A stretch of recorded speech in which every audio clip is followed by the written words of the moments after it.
Hello and welcome to Guitarist TV. My name is Jason J. Rock Houston, and today we have with us two of the members of the band Ronin. We have lead singer guitarist Chris Feldman, and we have bassist BoJack Hernandez. Chris, why don't we start off with you? How long has the band been together? Well, it started with like a series of like jam sessions we did with the original bassist, our buddy Andrew, in like 2016. I had really just picked up the guitar. He really picked up the bass. A little bit later in life. We always like to say late to the party, but try to be the life of the party. Yeah, yeah. So just from those jam sessions, we kind of formed the band.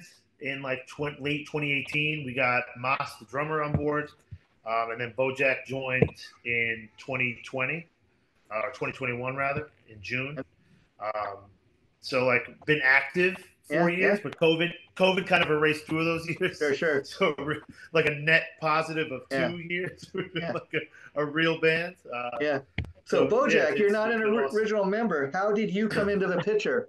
So I'm not an original member. I came into the picture simply, I had moved back from Florida and I was on Facebook and I just see this post that Chris put up saying, "Hey, my band needs a bassist." I still had to get all of my stuff, but I had my bass with me. And I was like, you know what? Let's give it a shot. I inquired. And funny enough, I had already been listening to their first record prior to me joining. So I was like, oh, I'm already familiar with the band. I didn't say anything.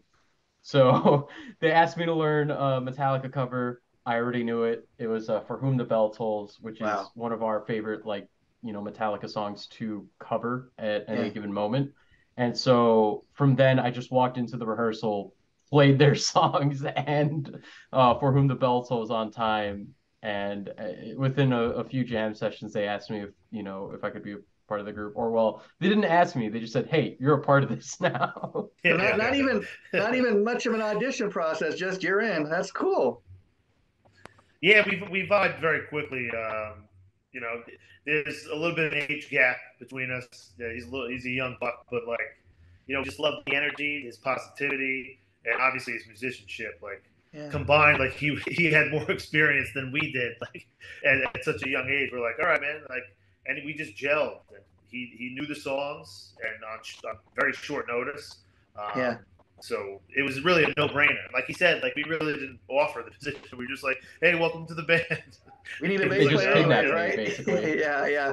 So Chris, I was reading that off the first album, the song "Temptress" peaked at number 23 on the Billboard charts. Not too shabby for a rock band. I mean, what an accomplishment! Congratulations on that.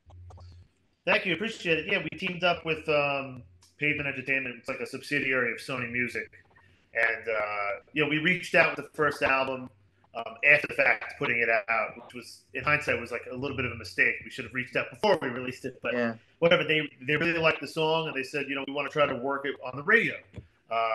And within the 8-week campaign we did with them, we were able to climb the Billboard rock charts. And we were able to hit 23, which was pretty awesome. We were up there with bands like Shinedown, Papa Roach, Volbeat, and we were like neck and neck with some of them. And we're big pro wrestling fans, so we were able to get like 10 spots ahead of Fozzy. Wow! So we were like, oh, if I ever meet Jericho, I'll be like, hey, remember in September of 2001 or 21, there was a little band that went past you on the charts. That was us. Well, I actually have the original screenshot with the actual date, and the date that we hit that mark was like November 6th, 2021. Okay. So it was a little after. So it was a little after that September part, and it was actually right before we ended up with Accept, which I think just kind of worked out so well for us. Yeah, it timed up nicely. Hey, let me ask you, BoJack, being the so-called new guy, how accepting do you feel the fans have been towards you? Pretty accepting. Yeah. I don't think there has been any issues with me being the newest member of the band or anything like that. That's cool. Like Chris said, COVID ate up 2 years of the band's playing time when they released their first record. And comparatively, I think, this lineup has played more shows. And Chris, you can correct me if I'm wrong on this, but I think we as a lineup have played more shows and have a different type of energy than the previous lineup. And that's no disrespect to the previous bassist at all. I just think, because we had COVID, the band was able to get a fresh start and was able to kind of like revitalize themselves for a different type of sound and for, a different type of playing style. Because if, you go to a live show, and a lot of people have noted this, when you go to a live show and you listen to the way that we play our music, you'll recognize the songs, but the energy is just so untapped. It's exhilarating, and it's Yeah. something that you don't get from just listening to the record on in the first place. And even the way that I play the bass for those, original 8 songs, isn't, quite the same as it is on the record. I like to add like my own flair, my own fills and stuff like that, or even just like additional, you know, harmonies just to kind of fill out the bass a little better. And let me ask you, Chris, because before you came online, BoJack and I were talking, waiting for you to come online, and he shared with me that you actually kind of given your fans a name, the Roninites. Talk about that. I think that is so cool. Yeah, Yeah, it's just like it sounds a little biblical, and I'm not even yeah, sure if it's like it was already a coined phrase, yeah, but it just sounded right, like yeah. Ronanites, like It kind of reminds like, me of the Kiss Army. yes. Well, I can see them behind you, Yeah, yeah, yeah, yeah, yeah, lingering over your left shoulder. yeah, yeah, yeah. Yeah, just much like the band name, it kind of just came out of thin air. Ronin, what is that? I was kind of curious because obviously there's a movie named Ronin, but I'm sure it has nothing to do with that. No, and honestly, it came out of necessity when we first like formed, and we were Yeah, going to first start playing gigs out in uh, late 2018, like when we were thinking about playing gigs. And we went to a gig. I forget the name of the band, but we were going to open for them potentially like in the spring. Like, oh, what's your band called? We're like, yeah, we should probably come up with a name. So like that week, we sort of like hunkered down. We're like, and just Ronan sort of stuck out. We're like, it's a cool name. It's short. It's like succinct. It's only 5 letters. yeah, It yeah, looks cool writing it. I'm like, I love Japanese aesthetic. I said Ronin's kind of a cool thing, and thematically it kind of fits, which people usually don't care about. But yeah, like, we like to think of our music as it's not really a specific genre. Like it's rock music, but it's yeah, not in sort of pigeonholed into any niche. Like, yeah. because we can play a more pop punk song like I Temptress, mean, but then we have a 7.5 minute song of One and the Same off that album. It's like, you play we you like to play around balance with it. you play around with some of the letters. It could spell out iron, and I dig the fact that it Yep. doesn't really have much of a meaning. It's like you said, it's simple. It gets people asking, "What is Ronin? What is that?" But it's cool because people will remember the name even if it doesn't really have a much of a meaning. Now, Bo, you were also sharing with me that where you are right now, you got a little stage prop. Talk a little bit about that. The sword. Yeah, okay. So, when I had joined the band, their album, their first album, if you look at the art, there's a samurai on it. Yeah, And this is going to kind of tie into the music video and stuff like that. When we were writing Valek, which was kind of like the name that we settled on after, we had shifted through all 8 songs, I kind of was like, Chris, I think Valak is going to be the name. It's the antagonist of our story. It's a powerful song. It's a lot of fun. We all enjoyed it. It's like more on the like funky prog side of it. yeah, And we even built like a whole story for the album that we just kind of like have like our internal interpretation of, but like we let other people interpret it. But yeah, I have this sword here from the from the original music video. It's a foam sword. It's not real at all. yeah. Like you can see like it's fake and all that stuff, and Stage it's coming prop. Yeah, apart. but yeah, Yeah. Yeah, But yeah. this thing we used for our music video, there's like fight scenes of the samurai and stuff like that. That's actually me in costume, yeah. just like swinging this thing around with like a mask and a hat and Well, everything like you that. laugh, but I dare say that if the band becomes huge one day, I mean that'll be worth something one day. Could you imagine what somebody might pay in an auction because that was in the Yeah. music video? I mean, you never And know. Well, you never know. yeah, We'll have to sign it definitely. and see what happens. But I really think that the imagery of the samurai for a lot of our stuff is actually very helpful for our writing process in a way. It kind of helps us, creatively, I mean, especially when you look at it from a historical context. yeah, In the 1800s, believe it or not, a lot of stuff was happening. So we even have like a song about a cowboy Yeah. like an outlaw Donnie Brass, you Well, know. you even look at bands like, Manowar, Iron Maiden, Sabotage. I mean, there's that imagery and kind of a storytelling, stuff like that. And the music's a little more extreme than what you guys do, but I mean, metal bands have been known to use, such storytelling and phrasings and different concepts. Yeah, Yeah, and and that's kind the of what we mascot do. aspect. Yeah, and the Yeah, mascot aspect, that's what we do. yeah, And that's what we do with Valek, which is why we ended up doing the samurai fight scenes and stuff like that. yeah, yeah. I mean, you look at Iron Maiden. I mean, they're great at marketing as far as they got that great mascot of Eddie. It's ever changing. The evolution of Eddie is just amazing. If you go back from the beginning, the band has always put the like any kind of band photo is always on the back cover. A lot of people don't even know what the guy looks like. Um, Yeah, when you think of Iron Maiden, that's what you think of Eddie. yeah. Absolutely. So the iconography is like it's super important. Like it's Yeah, usually like an afterthought, but yeah, like, and not to say like, our Ronin guy is like yeah. iconic, but like it's something, on the off chance that something does happen down the line, it's like you could go back in time and be like, wow, look at the evolution of this character. I mean, Yeah, You know, as he over all the evolves. time. it's early in your career, but I mean, another example of that is look at Megadeth, Vic Rattlehead. I mean, and even going back to Right. Iron Maiden, could you imagine if Iron Maiden ever was to put a band photo on the front cover? Could you imagine the backlash they would receive from the fans? Oh God. I think that'd be funny to see. Yeah. I would love to see personally. I would love to see an Iron Maiden record with a picture of the band in front, just to see the type of reaction that I mean, people it would get almost out of it. reminds me of when Alex Trebek shaved his mustache. Oh my God, the backlash and all the fan mail Yeah. he got. They're like, who the Amazing. hell is this guy? Yeah, yeah, yeah, yeah, yeah. And now, Chris, you made a very good point a little bit ago. You're talking about how it's hard to pigeonhole the band, and I got to say, listening to the new album, no two songs sound exactly alike, and I totally agree with you. But that's one of the things I dig about the band.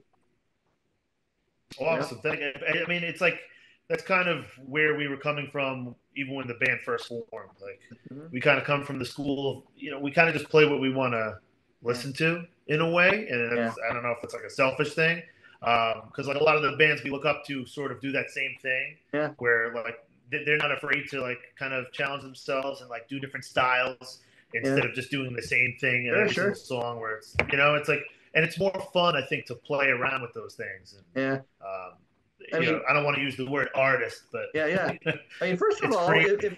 if you were to just kind of be writing the so-called hits or the potential radio hit, you'd be kind of checking it in. People kind of tell it wasn't really from the heart. Whereas I think with anything you do, you got to love what you do first before anybody else can.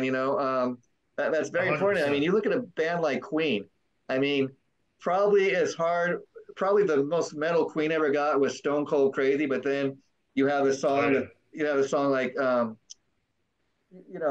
Bohemian Rhapsody is almost an opera, and then you have like Yeah. They Somebody to almost got Love, a great rejected for little that pop tune. too. Uh, Yeah, it's Killer like a Queen, Broadway. yeah, Yep. Killer Queen is almost rock and roll vaudeville. I mean, they were great at that, and so kudos to you because I also think as a band, it opens the doors for you guys to go on tour with different types of bands. I mean, I could see you guys going out with a rock band, an alternative band, a metal band, a hard rock band. You fit in nicely with any of those genres of music. And that's really been our experience with a lot of shows. Like we'll get on like a metal show, Yeah, and it's a metal show. Like yeah, it's like a lot of gutturals and a lot of chugging, a lot of down tuning, and then like yeah, and I kind of like to play around with the crowd sometimes at those shows, and I'll be like, I hope you guys don't take offense to clean singing. mm-hmm. And that usually goes over pretty well. But Yeah, we can kind of fit in with a lot of different crowds, and I think that definitely, like you said, I think that plays to our advantage, and it's sort of like a happy accident. That's not like why we like. Oh, no, let's no, just no. kind of play on the fence. Yeah. And then Pavement is a great label. I've been working with those guys for years as far as getting great bands to interviews over the years. And one thing I love about Pavement is they really promote the hell out of our artists. They really believe in like they don't just sign somebody. Okay, the album that's out, we're going to drop you. The second week the Yeah. album's out. They really work on kind of development. And I also love the fact that the guy at the top of the label, Tim King, he's a bass player from a metal band, Soil. Soil. You think he'd sign nothing but metal bands, but they've got a little bit. They've had rap acts on there. They had Candlebox, a great '90s alternative rock band. Yeah, they Um, have a really great roster. Puddle of Mud, Oh everything. man, I Yeah. remember when Chris had mentioned that they were doing Temptress through Pavement. I had to do like a Google search, and the fact that bands that I listened to Uh-huh. were like, "Hey, we like the music you guys are Yeah. making." I was like, "Oh wow, this is exhilarating. This is awesome." It was like a really nice warm spot for me and for everyone else in the band too. I thought that was like one of the coolest things when I joined up. Yeah. Yeah. Yeah, it's like It was it gives awesome. you a sense of validation too, Exactly. It's a great because sense of validation and just the writing process with that too. It just makes everything feel a lot better. It makes us feel very confident in I what think we I, do, I you think know? Van Ronin fits great on a label like that, especially a label run by a guy that's a musician himself. He's lived a life as opposed to just some suit who knows nothing about being in a band or might tell you, hey, I don't hear about Radiohead. Go back and give me a Radiohead. exactly, because it's nice because he has that sort of wear and tear Yeah, and knows knows the struggles of like the working musician. And, yeah, Yeah, it definitely shows in the correspondence with yeah. him and Mark.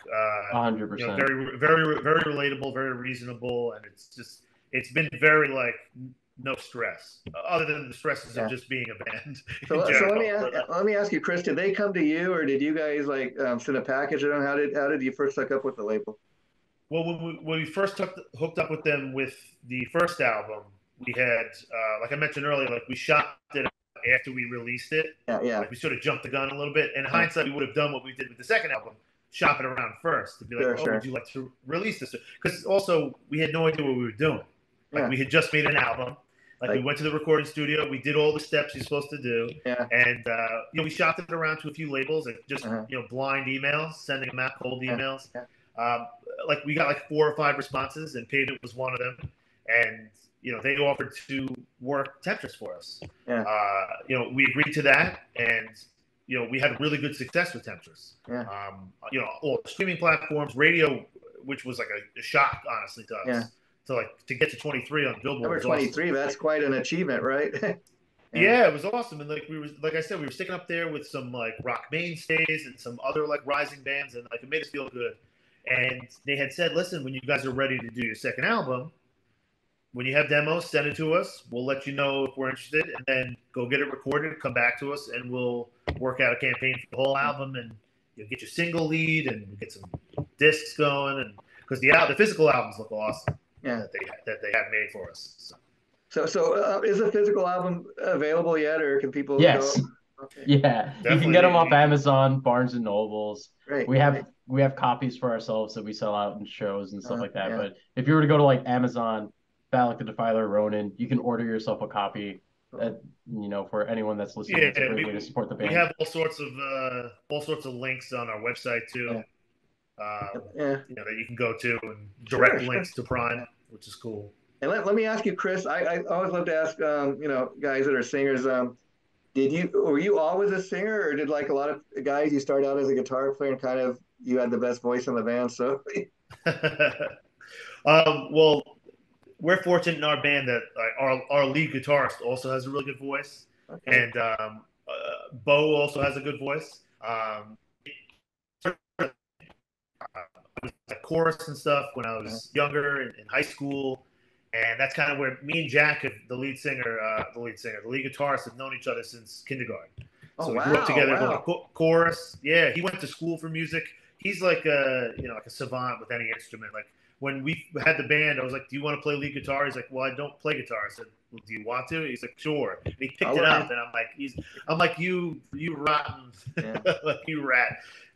So I was a singer first, and even I use that term loosely, like that and guitar player. I'm like, well, I sing and yeah, I play guitar. I wouldn't classify myself as a guitar player, yeah, but it was singing first. I wanted to pick up the guitar when I was 18, but I was too much of a coward to stick with it. So after like 3 weeks, I'm like, this sucks. Like I can't do bar chords. I'm like everything's buzzing. I said it doesn't sound good. So then I didn't pick it up for another 6 or 7 years. But were you yeah, always so comfortable always with your singing. voice? You're singing. I mean, comfortable is a funny word. It Well, I took guess getting what I'm used to, asking is, especially. did you feel comfortable that, you able to get up on stage and like, did you have stage presence right away, like singing your own songs? I think so. It kind of comes now. I'm a little bit of a ham. Uh, If you ask people that I know, especially if you ask my wife, she would be like, "Yeah, he's definitely well, a that's bit what of a you need. ham." That's what you need to be in a band. Yeah, yeah. I like being, I like being on stage. I like bantering with the crowd. I like, having a good time. And I've been known to give really good best man speeches at weddings. Uh, so I'm very comfortable in that element. Obviously, Yeah, the first couple of gigs, I'm just nervous about yeah, because it's like you're just naked out there when it's yeah. songs that you wrote. It's different than playing covers. I mean, Because yeah, there's only so much stake you have in a cover. yeah, Original yeah. stuff, you're pouring your soul into it. It's like, all right, now they're going to be the judge, and And I would imagine oftentimes it's critical. writing your own music, your own songs, you have a better idea of how you want the song to sound. Whereas if somebody else is singing the songs you write, you might be more critical that, hey, that's not the way I wrote the song. 100%. Like that's why, like, I have a lot of respect for a lot of those ghost writers Yeah, in the business who they just write hits for these other people, yeah, and yeah, it's like I feel like it would be so hard for me to like yeah, pour my heart and soul into a song and be like, all yeah. right, you do it. And it's like, oh, but then they kind of get all the credit for it, and you just I mean, maybe I'm getting a lot more money, Sure. Yeah. but it's kind of one of those weird things. I mean, yeah. I mean, I know what you're talking about. I mean, you look at people like Holly Knight, Desmond Child. A lot of people don't probably have no idea what Desmond Child looks like, but right away you think, oh, he's the guy that wrote with Aerosmith, Bon Jovi, Kiss.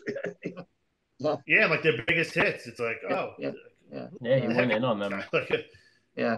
And so, Bo, you play on this new album. What was that like to actually get to play on the album? Did you Oh contribute to the man. songwriting? And Um, Chris can 100% agree. I spent a lot of time with him and with the band writing this album. One of the songs on that album is one that, I was like, hey, I have this idea for a song. I came in like, hey, check it out. And they're yeah, like, let's do it. Guitar part and lyrics and ready. I was like, Chris, here you go. You take whatever you want with it and do whatever you will. He did whatever he will, and it's it's a fun song. It's a favorite for like a few of my friends that listen to the band and stuff like that. wow, Um, and we spent a lot of time writing. I remember sitting down, in the Ronin studio and just writing parts with, my bass and then just like pitching parts here and there for yeah, people to just kind of like put stuff together and wow. whatnot. So it was a fun time. And then the studio was great. We got to work with Voodoo Studios, Frank Chris, can you pronounce his last What? name? Oh, Frank, yeah, Frank yeah. Materatona. Yeah, Frank Materatona, Yeah. fantastic, fantastic person to work with. He worked with some bands that I actually, listen to and admire. And it was just a great writing process. And a lot of his advice was something that, I still carry with me to this day in terms of the writing Yep. process. He's been so influential and helpful with the way that we kind of proceed with our writing Yeah. process. So, Bo, who are some of your bass heroes growing up? The guys that influenced you? So that's a funny story. I'm actually a guitarist before a bassist. Okay, But my bass heroes, right off the top of my head, Les Claypool. okay, I absolutely love Primus. I Geddy can see Lee. that. Yeah, yeah, Geddy Lee is definitely one of them. I just love the way that he plays. I love his voice. I love the fact that he can play keyboard with his feet, which is yeah. insane. Geddy Lee's a triple threat. The guy can sing, play bass, and Yeah. keyboards. Yeah, he can do it all at once It's too. Yeah, yeah. it's not fair. And another one would be like Jaco Pastorius. Okay, yeah, yeah, definitely. I think he's just very unique in his bass writing, and a lot of people get very jackoed out by just, playing Yeah, yeah, like yeah. first beats and stuff like that. But definitely some of like the influential bassists. And then you have like the metal bassists, Sure, like Cliff sure. Burton, Robert Trujillo and stuff Yeah, like that. But yeah. those three would probably be like my top three bassists. I mean, Cliff Burton, amazingly, the guy, he's got just those three albums for his legacy. He died tragically young, but you could understand why he influenced all those people. Oh, absolutely, Yeah, especially with the way that he used the tube screamer and the wah, yeah, which is something that influenced like because right when we were writing, I yeah. got into a really big Metallica binge, so I ended up listening to their entire discography I can see that. and stuff. And, So like there's a song in there that's like specifically influenced by Cliff's distortion, you know. and That your I was very story, happy yeah, about. your story, Bo, is kind of like Cliff in the sense that he was an original member of Metallica. Yet, if you hear of other guys in Metallica talk, he was such a huge influence on on the other guys in the band, and how they wrote the songs and all that. And he was a big influence on them. And sounds like you're coming into Ronin and you're kind of adding your thing to the band sound. So that's pretty cool. Yeah, absolutely. But I have to give credit where it's due. The guys were definitely open to a lot of it, and they helped me with a lot of like my own writing and stuff like Yeah, that. And as much as I pushed them, with my ideas and stuff like that, they also pushed me. I had to learn how to tone things down a little yeah. bit. A lot of the music I personally play is like very experimentalist, jazz, And wild it seems stuff. like the chemistry and the friendship in this band is just so tight. I mean, you hear of bands, so many established bands where they get a new member in the band and no, you're not an original member. You don't get to write. you're just Yeah, you're just a hired yeah, gun. Yeah, yeah, yeah. Yeah, You get no, 2% of the take. you It's get yeah, like, two oh wow, percent. thanks. yeah, So generous. yeah, Just do the yeah, No, take. but You can't write. yeah, but just to piggyback off of what Bo was talking about, like to his credit, coming into a group of three guys, like I said, I've known Jack since kindergarten, and we've known Mas, our drummer, since ninth wow, grade. So wow, we've known each other for upwards of 20 years, and then to yeah, come into that is it can be very intimidating, but sure, his just personality and talent shine through, and and like you said, it's been like a good marriage yeah, together, yeah, like Yeah, it's our one of the best styles and sort things of I could have influencing ever each asked other. for. yeah.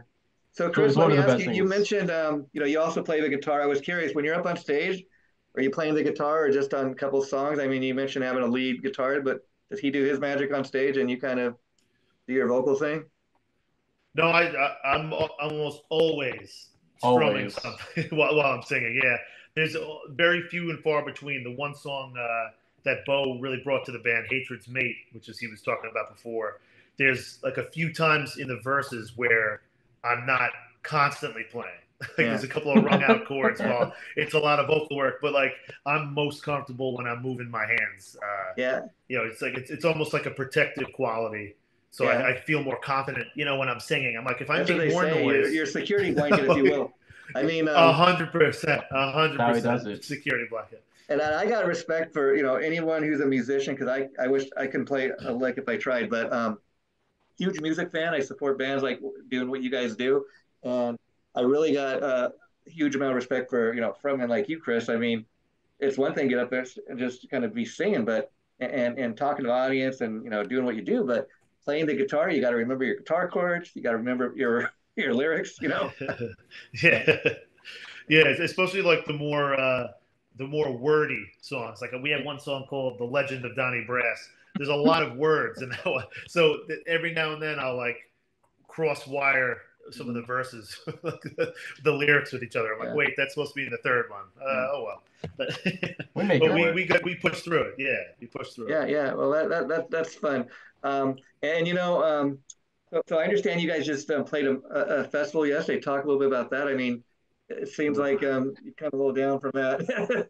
Gave myself whiplash. Yeah, yeah. There you Yeah. go. Yeah, I'm feeling a little bit today, but honestly, more than anything, I'm feeling moving the equipment.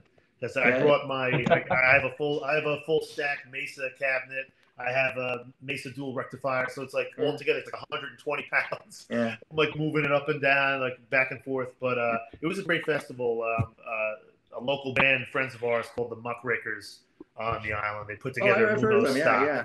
Wow. Yeah. Yeah, like it's a wonderful event they've been doing for 11 years, and it's great because they do all local, all original acts. And it Wow. was all day. It was from 12 o'clock to 12 at night, pretty much. And Wow. music started at 3, and it's a great time. Everyone there's so positive, and Yeah. yeah, everyone's very supportive. So we had a great time. It was Yeah, awesome. Hey, people were I, very yeah. receptive to us. It was great.